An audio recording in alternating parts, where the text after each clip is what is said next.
Innal hamdalillah nahmaduhu wa nasta'inuhu wa nastaghfiruh wa na'udzu billahi min syururi anfusina min sayyiati a'malina. Asyhadu an la ilaha illallah wahdahu la syarikalah wa asyhadu anna Muhammadan abduhu wa rasuluhu alladzi la nabiyya wa la rasula ba'dah. Allahumma shalli wa sallim wa barik ala Muhammad wa ala alihi wa sahbihi wa man tabi'ahum bi ihsan, amma ba'd. Halaman 384, hadis nomor 880.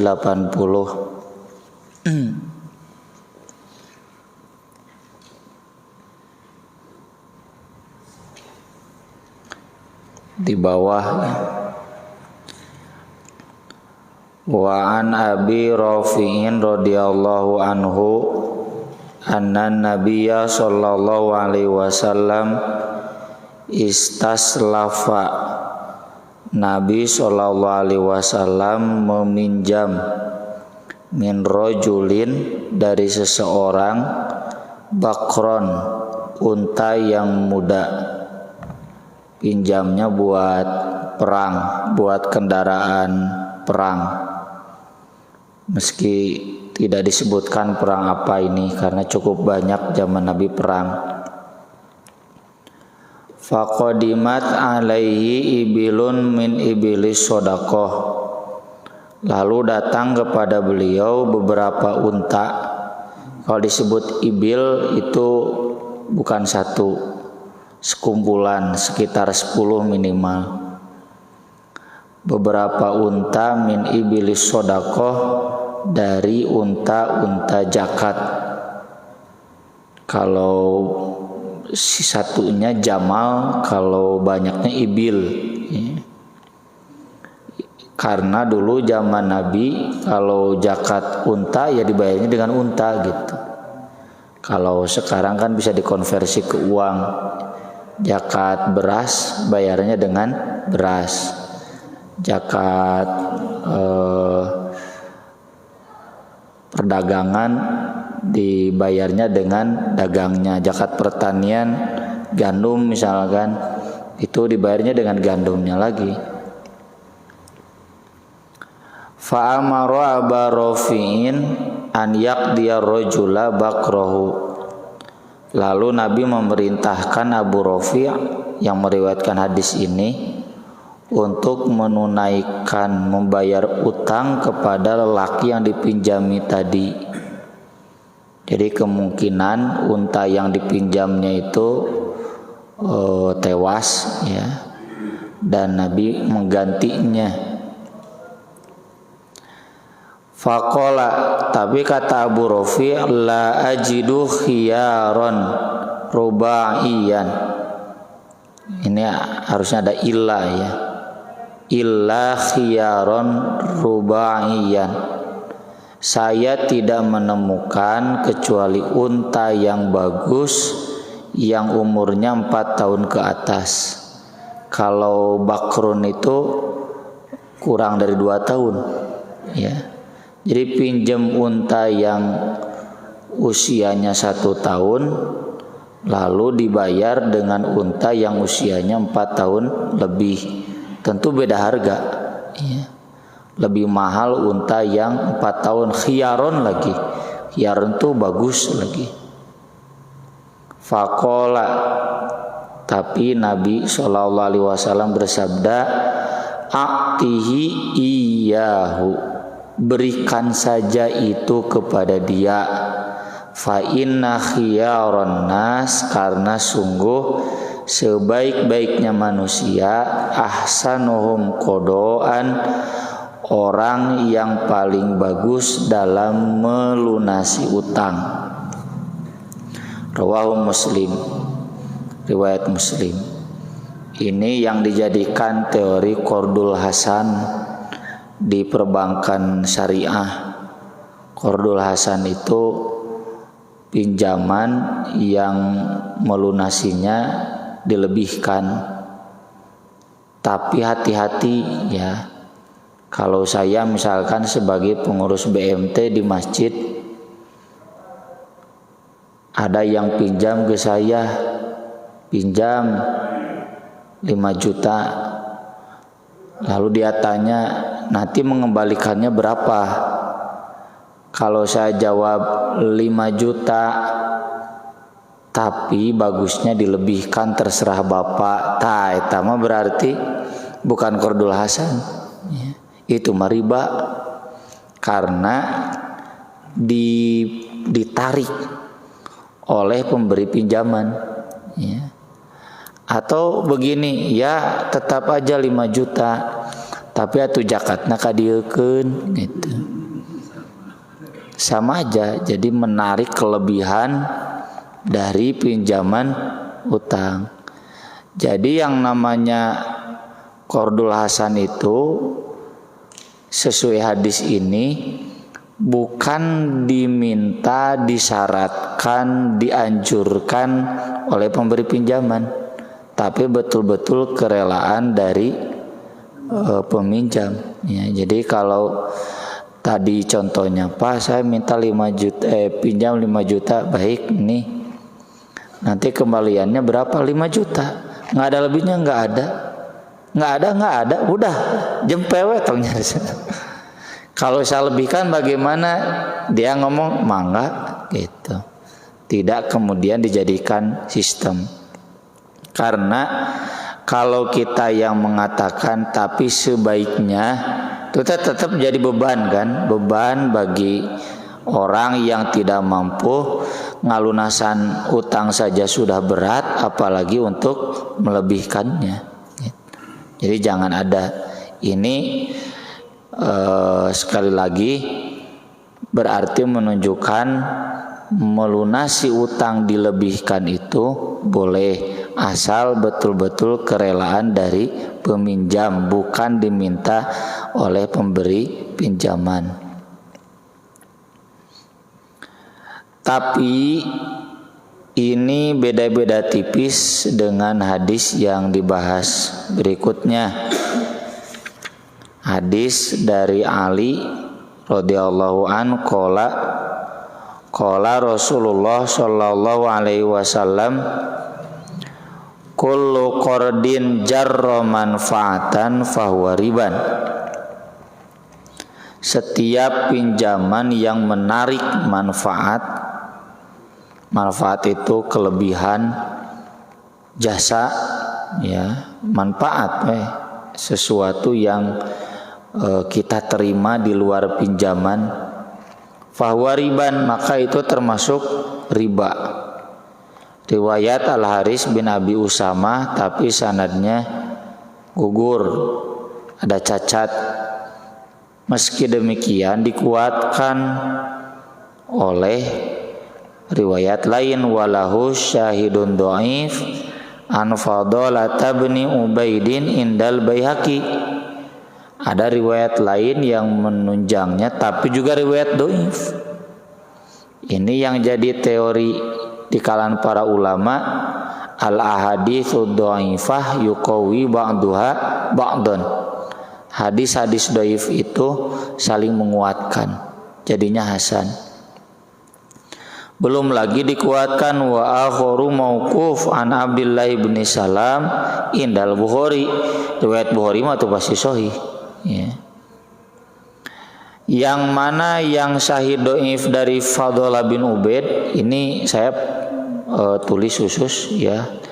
Syarah hadis ini di dalam website At-Taubah ada, bisa dicek judulnya, pinjaman yang termasuk riba.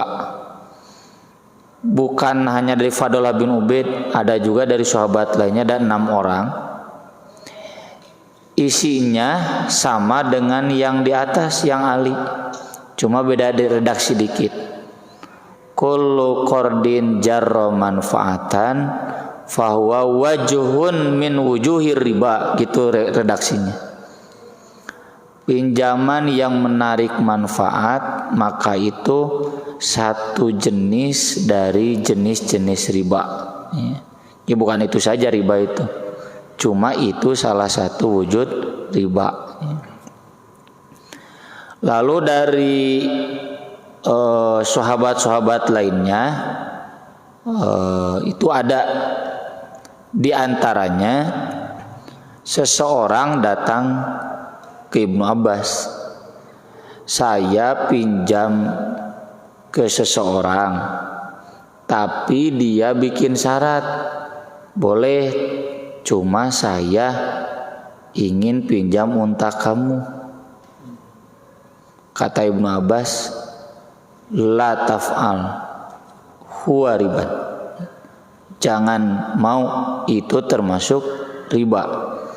Karena kalau saya pemberi pinjamannya, nih Pak 2 juta tapi saya pinjam motor, nah itu manfaatnya di sana. Jadi dia harus bayar 2 juta nanti plus nginjemkeun motor. Taribana teh tanu motornya, makanya redaksinya manfaat bukan uang saja. Riba itu termasuk jasa. Kemudian yang syahid mauquf dari Abdullah bin Salam ini yang disampaikan kepada Buraidah. Buraidah itu sahabat yang tinggal di Irak. Dia datang ke Madinah menemui Abdullah bin Salam.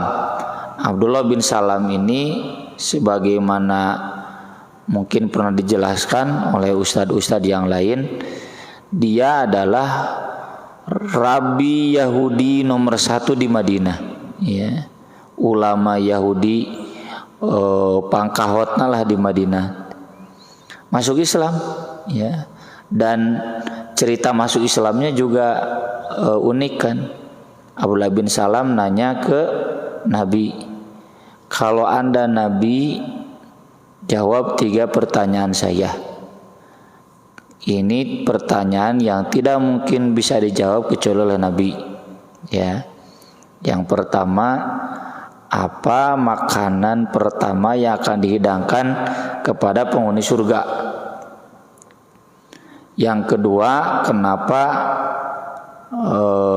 anak itu jadi laki-laki dan kenapa jadi anak perempuan? Nah, satu lagi saya lupa. Dan kemudian Nabi menjawab, hidangan pertama yang akan diterima oleh penghuni surga adalah jantung ikan paus. Kantos Pak, nuang ikan paus engke di surga. Kemudian kenapa ada anak laki-laki, ada anak perempuan? Ya, kalau air dari laki-laki lebih dominan, maka jadi laki-laki. Kalau dari perempuan dominan, maka jadi perempuan. Nah, satu lagi saya lupa. Langsung Abdullah bin Salam syahadat. Terus kata Abdullah bin Salam, ya Rasulullah, innal yahud qaumun buhtun. Yahudi itu kaum pembual. Kalau mereka tahu saya masuk Islam, mereka pasti akan berbohong tentang saya. Maka Nabi ngetes. Nah, ada orang Yahudi dipanggil. Abdullah bin Salam suruh bersembunyi. Menurut kalian Abdullah bin Salam bagaimana? Wah, dipuji. Wah, kieu. Rabi Yahudi yang cerdas, soleh, baik kepada umatnya. Lo kata Nabi, bagaimana kalau dia masuk Islam? Oh, mustahil. Mustahil. Dia orang Yahudi yang paling cerdas. Lalu keluar Abdullah bin Salam. Abdullah keluar. Syahadat di hadapan orang Yahudi. Oh, kok aja orang Yahudi? Oh, Abdullah bin Salam ini, oh yang ini mah yang jelek, gitu. Kurang ajarnya Yahudi. Bukan yang bagus pun Abdullah bin Salam yang ini, cina gitu. Tuh ada di tafsir tentang ayat-ayat Yahudi lah. Yahudi itu pembohong, pembual. Nah, Abdullah bin Salam ini dia masuk Islam dan termasuk sahabat yang disebutkan oleh Nabi akan mendapatkan istana di surga yang mewah, yang istimewa, ya. Kalau kata Umar bin Khattab, saya tidak tahu ada sahabat yang dijamin masuk surga secara dohir kecuali Abdullah bin Salam. Tentu pernyataan itu bukan berarti benar 100%, tapi ketawaduan Umar, isbugupan Umar oge loba hadisna nya bahwa dia akan masuk surga. Abu Bakar itu yang 10 yang Nabi sebutkan dalam satu waktu, 10 sahabat ini semuanya akan masuk surga. Dan sahabat-sahabat lainnya juga Bilal wae nya punten tukang adan ku Nabi dijamin ini ada tempatnya di surga. Ini menunjukkan keistimewaan Abdullah bin Salam. Nah, ketika Buraidah datang ke Madinah, kata Abdullah bin Salam, innaka bi ardin arriba fiha fashin. Kamu itu di Irak tinggal di satu daerah yang riba di sana betul-betul menyebar. Fa'in alaika fa'in laka ala rojulin hakun, kalau ada utang di orang lain kepada kamu, summa ja'a ala himli tamrin au himla tibnin au himla burrin, lalu dia datang ketika bayar utang itu sambil membawa sepikul gandum, sepikul kurma, sepikul makanan lainnya.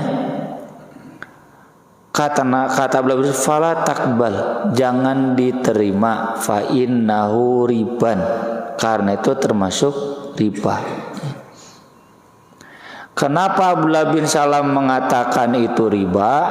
Karena di Irak itu ribanya sudah muwabah, bahwa orang yang meminjam itu ketika melunasi harus bawa lebih.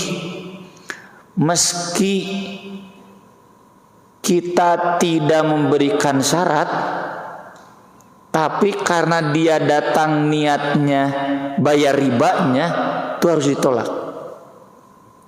Ini yang tadi saya sebutkan, beda-beda tipis dengan hadis yang tadi Abu Rofi.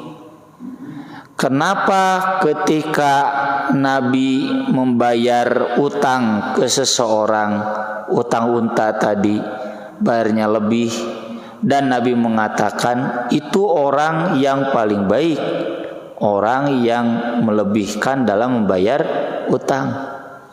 Tapi di hadis ini yang dikuatkan oleh asar 6 sahabat, ya, termasuk Abdullah bin Salam, para sahabat melarang, mau tunggangan unta, mau lebih gandum, mau makanan lainnya, apapun itu, kalau dia datang bawa kelebihan itu, maka harus ditolak. Jawabannya, karena yang di hadis Ali, Abdullah bin Salam dan Fadullah bin Ubaid itu sudah masuk kategori jarro manfaah, menarik, karena sudah jadi sistem. Orang yang bawa kelebihan itu karena diharuskan memang demikian. Ya, jadi ingat ke wali kota Bandung lah, ya. Cek abdi gitunya belegug gitu. Piraku teu apal. Orang datang ke pendopo nawarin proyeknya. Punten Pak Haji lah mau apa? Lebih ahli lah. Cuma ini saya baca berita saja gitu. Terus ngasih tiketnya liburan ke Filipina. Terus sepatu Louis Vuitton, ya. Saya cek harganya itu sampai puluhan juta, ya. Kemudian ceknya ke supirna, ke ajudanna, lewat kepala dinasna, sekretaris dinasna. Itu nggak bisa dia ngomong itu sebagai hadiah biasa, karena di lingkungan aparat pemerintahan itu sudah termasuk sistem. Kalau ingin digolkan kudu kitu, mentek kitu moal gol. Jadi polos, belegug lah gitunya polos teh. Bodoh. Kalau sekelas wali kota, asumsinya itu adalah hadiah biasa. Udah jelas-jelas dia datang mau bawa proyek agar tender proyeknya di ACC ku wali kota jeung kepala dinasna deh gitu. Atau sama juga yang baru bebas kemarin, lalu rame di berita ya, orang mana Pacitan ya, di beritaan saya dizolimi ya, saya istirahat dulu sebelum menyerang balik gitu. Yang dulu pernah bilang kalau terbukti korupsi gantung saya di Monas ya. Pan ditanya deh kamar pas bebas teh gimana cen? Ya kan saya nggak terbukti korupsi, cek sia. Pira aku mobil Alphard dek asep korupsi, karena Alphard mah 1 miliar lebih. Ya. Jadi ya karena memang kumaha tena geus tidak merasa bahwa itu sistem, ya. Atau nya aya kan partai Islam nya di penjara kene impor daging di leuwihan sabaraha teh sakilona teh. Sakilo non diimporna kan wah puluhan ton sabaraheun gitu.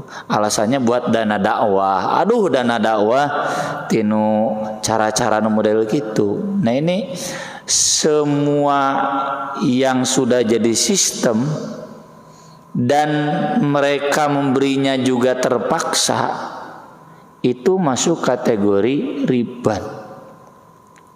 Utang ini nanti jadi luas. Bukan hanya utang pinjam meminjam uang, tapi juga utang jasa. Contoh dosen ke mahasiswa. Dosen itu berutang, utang apa? Jasa memberikan bimbingan skripsi, ya, bimbingan tesis atau jasa bimbingan penelitian. Nah, ketika itu diberikan lalu mahasiswa bayar lebih. Bayar lebih itu apa? Ya bayar uang kuliahnya UKT. Aya leuwihna oge. Nya leuwihna naon bae bakakak misalkeun naon nya nyecep. Lamun teu make leuwih hese dipariksana. Dan itu sudah jadi sistem. Orang yang memberi ke dosen pasti terpaksa dalam bentuk itu moal diperiksa, maka itu termasuk riba juga. Maka dari itu di awal-awal ya kita sudah bahas dulu di bab riba.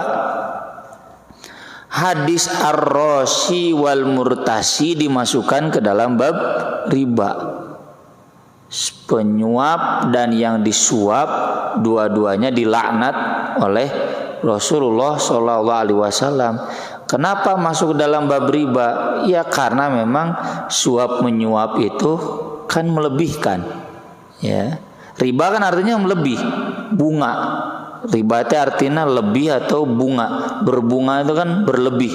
Ya.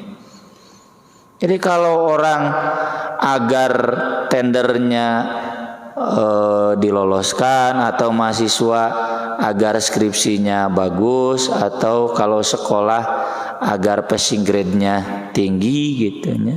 Ke operator teh nyogok gitu. Nah, itu yang begitu-begitu termasuk pada riba.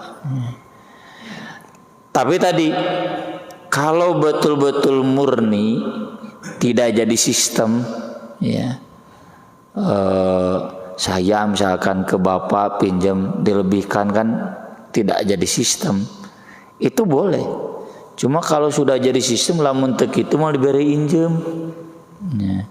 Kalau tidak ada kesanggupan melebihkan atau tahu dulu dia pinjam gak melebihkan tadi beri injem deui, maka dia terpaksa, ya nantilah saya kalau ada lebih mau beri lebih baru dikasih pinjam. Nah itu yang begitu-begitu maka termasuk kategori riba. Dan tentu ini berlaku juga dalam setiap pinjaman secara umum, ya. Itulah mengapa para ulama sepakat perbankan konvensional itu hukumnya riba, ya.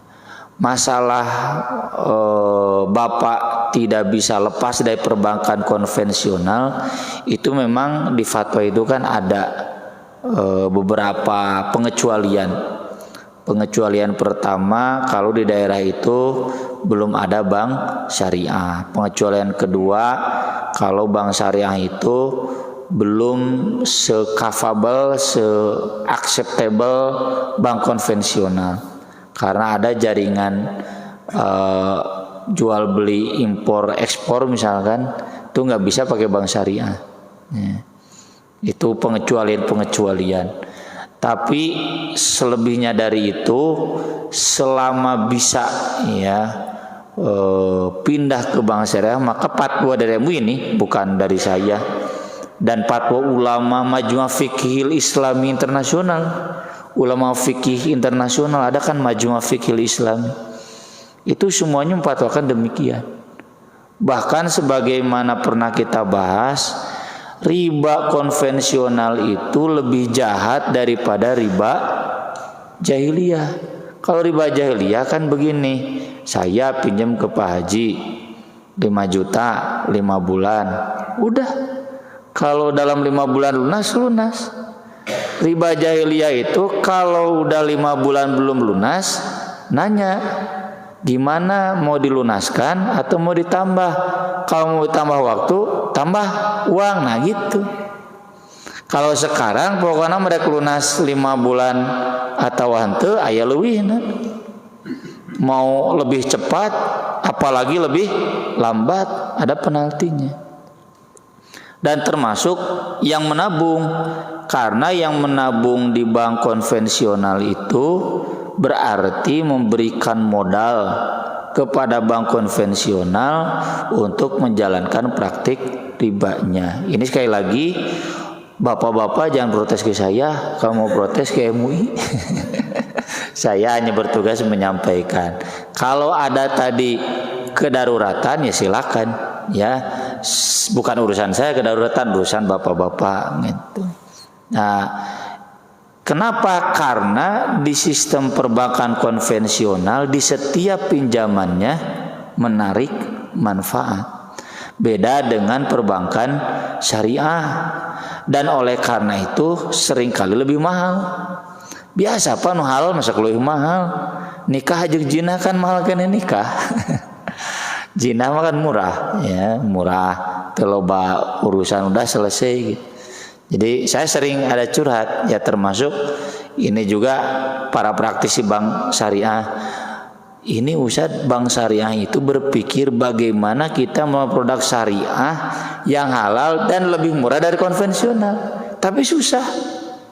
Karena memang bagi hasil mudorobah itu susah gitu. Makanya kadang ada yang dilonggar, ya. MUI itu termasuk yang longgar.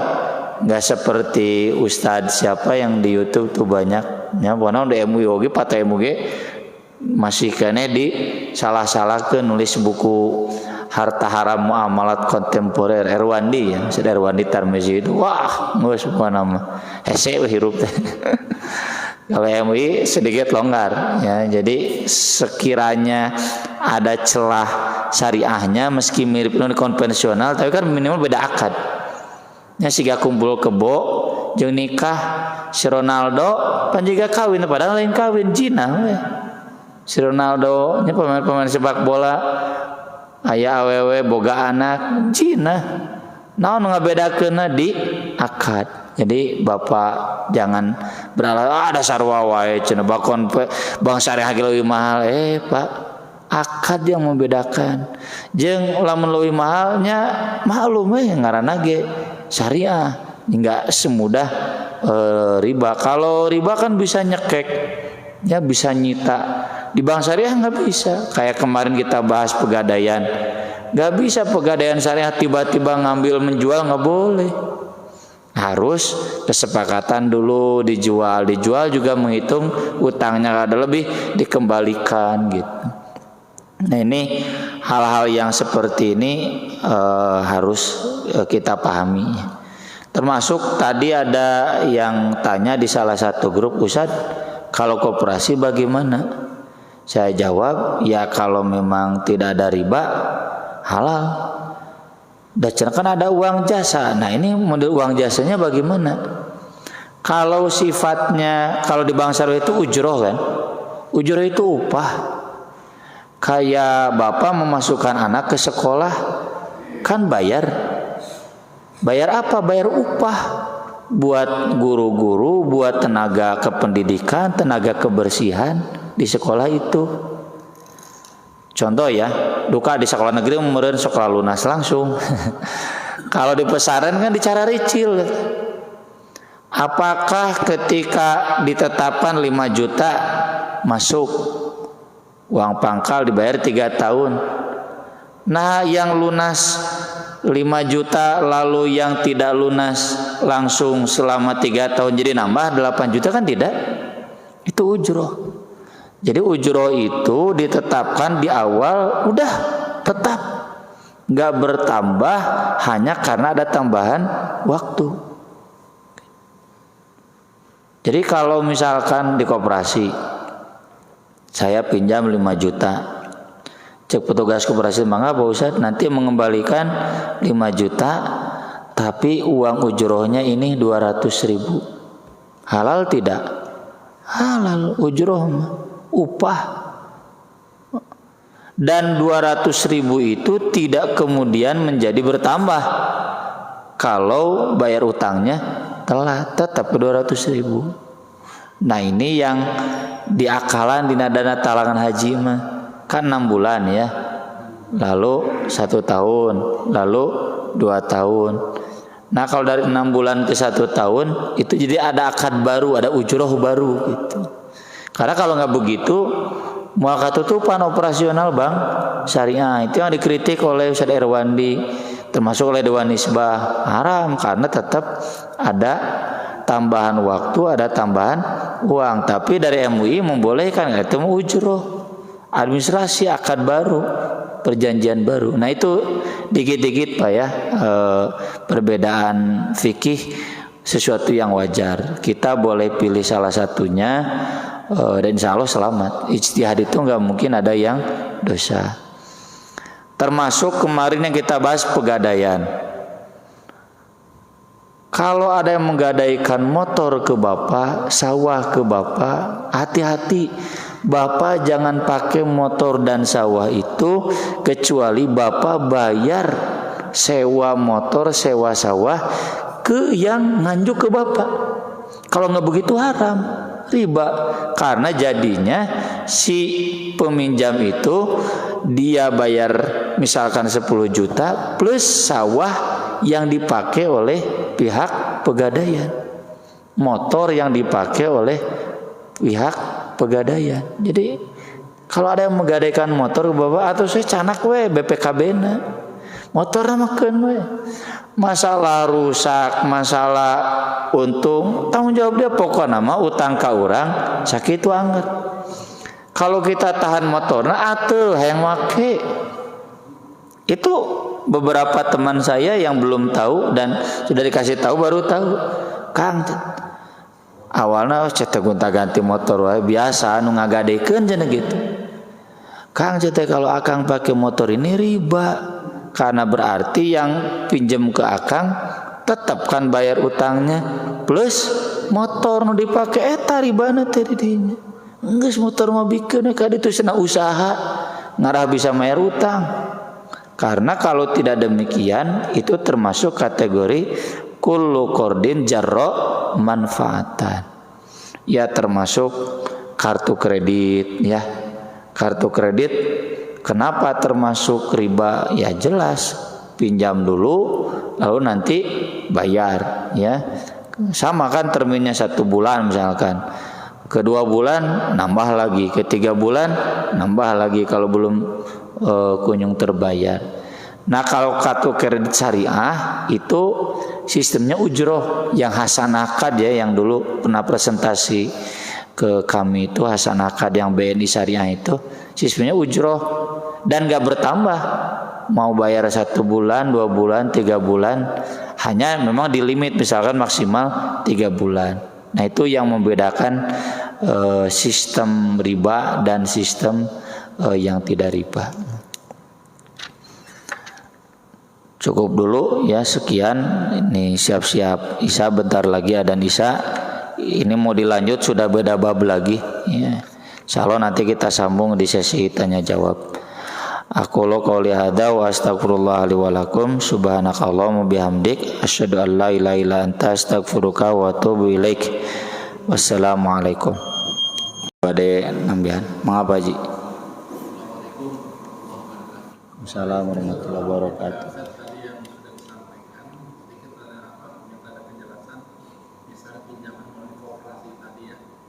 Pinjaman koperasi itu bukan masa di kantor, cuma ada pinjaman koperasi ya sifatnya memang di situ bunyinya bukannya bunga tapi administrasi lama diperlukan untuk pengelolaan manajemen itu kan, bisa menjadi ATK untuk membayar tenaga koperasi yang bekerja di situ sebagai adminnya, itu mendapatkan sekitar 1-3%, dan di misalnya 5 bulan, 10 bulan, tergantung dari karyawan sambungan beberapa bulan, ada masa sekian bulan ya diserahkan ke karyawan. Nah, yang itu coba berusaha untuk itu kita jangan memberatkan, sekalipun misalnya karyawan ada hambatan di dalam pelunasan itu, ada minta tengah waktu lagi, itu dulu nggak ada beban, tidak ada beban lagi. Saat itu termasuk yang tadi 1-3% itu kategori riba itu bukan. Saat itu yang kedua, seperti yang tadi saya sampaikan, dari MUI sendiri itu diperbolehkan untuk hal-hal yang urgent ya tadi. Nah, batasan untuk kriterianya urgent itu apa sih sebenarnya? Sebenarnya itu. Yang pertama tentang uang administrasi di koperasi itu masuk kategori ujroh, jadi halal. Asal tadi tidak diberlakukan tambahan ketika ada tambahan waktu ya. Yang kedua kategori urgent atau darurat bolehnya bertransaksi di bank konvensional itu sederhananya kalau memang belum tercover oleh bank syariah. Jadi yang tidak bisa dan belum bisa oleh bank syariah, maka itu dipersilakan pakai bank konvensional, itu kategori darurat. Meski ya ini sering dikritikkan oleh aliran luhlah ya, yang banyak mengeluh dan lah-lahan gitu. Bank syariah juga ujung-ujungnya ke atasnya BI gitu atau OJK gitu. Yaitu bagian dari kedaruratan yang kita belum bisa melepaskan diri. Tapi dalam hal akad ya, fokus bank syariah itu di akadnya. Akadnya itu sudah diislamisasi sesuai dengan syariat. Memang dalam berbagai hal kita belum bisa melepaskan diri sepenuhnya, dan itu sudah ada kan di hadisnya, akan tiba satu zaman yang kita nggak bisa berlepas dari riba ya. Ya contoh kan uang sendiri kan itu ada unsur ribanya, tapi itu bagian dari yang kita memang nggak bisa berlepas diri. Itu kedaruratan itu begitu. Jadi belum ada alternatif lainnya, maka itu diperbolehkan. Rinciannya ada ya, pernah saya ngaji di komunitas Lariba, itu ada buku panduan, mereka lebih ahli ya, lebih tahu. Jadi boleh kebangun kalau begini diantaranya yang saya baca itu kaitannya transaksi yang tidak bisa pakai bank syariah, nominal yang ratusan juta gitu, itu kan nggak bisa pakai bank syariah. Ku BCA mah bisa cina gitu. Nah itu silakan saja. Jadi hanya sebatas fasilitas yang dipakai. Mangga. Ujroh tadi apa bisa digunakan oleh orang-orang yang pinjamannya sifatnya pribadi, perorangan itu? Terima kasih. Ujroh untuk simpanan yang pribadi perorangan ya harus jelas ujrohnya di mana gitu. Kan ujroh itu upah ya. Memang ada lelah, ada capek, ada yang harus dikasih rotibah ya, kasih gaji bulanan, ada uang listrik ya, uang operasional gitu. Kalau tidak, saya khawatir tuh hailah. Hailah itu siasat ya, siasat untuk ya sesuatu yang haram. Jadi halalisasi. Haram itu nggak boleh ya. Kita sudah bahas dulu di bab zakat, nggak boleh hailah. Dulu contohnya unta yang 5 kan zakatnya 1 kambing. Nah siasatnya yang satunya dipinjamkan dulu, bukan dipinjamkan, dihibahkan sementara. Nanti kalau sudah beres ngitung zakatnya harus dihibahkan lagi ke dia. Nah itu hailah, begitu nggak boleh ya. Jadi kalau jelas Pak Haji, meski di perorangan itu ada uang lelah ya, tuh hari misalkan abdi jeung Pak Haji malah naon lelahna gitu, Bapak pinjam ke saya biar kita tinggal nginjemkeun, dan uang itu kalau memang ada lebih, nggak ada lebih mau diinjemkeun gitu, nggak ada lah, itu nggak usah ada, nggak boleh ada ujroh. Tapi kalau sifatnya lembaga harus ada pencatat khusus, ada operasional, itu dimengerti ada uang ujroh. Enggak. Assalamualaikum warahmatullahi wabarakatuh.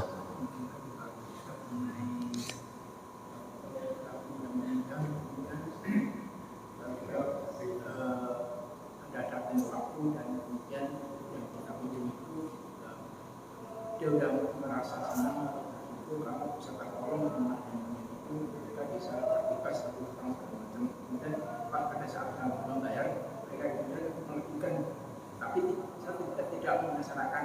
Kemudian kelebihan yang itu tuh kami sedekahkan ke orang yang lain, itu kira-kira itu hukumnya haram.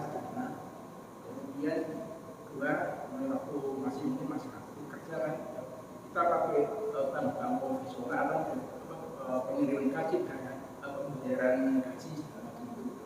Kemudian kita kan nggak tahu kalau untuk kebutuhan sehari-hari untuk upah dan sebagainya. Dari itu kan kita tahu aturan itu, kita kan merasa dosa. Kenapa nggak dipindah? Yang apa yang sudah kita lakukan, apakah kita menyesal dan bertobat itu harus gimana? Yang pertama tadi tentang memberi kelebihan sebagai relawan sukarela ya, dan karena kita merasa terbantu ya. Sekali lagi, selama itu tidak jadi sistem yang memaksa atau tidak diminta oleh pemberi pinjaman, hukumnya sunat malah ya, karena kan tadi Nabi mengatakan yang terbaik, berarti kalau disebut baik, bagus, sunat gitu. Yang kedua, untuk gaji itu termasuk yang dikecualikan. Kalau Bapak nggak bisa pindah ke bank lain karena sistemnya misalkan harus mandiri, harus BCA, termasuk gaji kami di IAI Persis, saya protes resmi. Di kita kan ada jurusan ekonomi syariah, kenapa ini gaji dosen ke bank mandiri gitu? Jadi Ustadz, ada sistem di BSI yang nggak bisa, yang itu hanya adanya di bank mandirinya.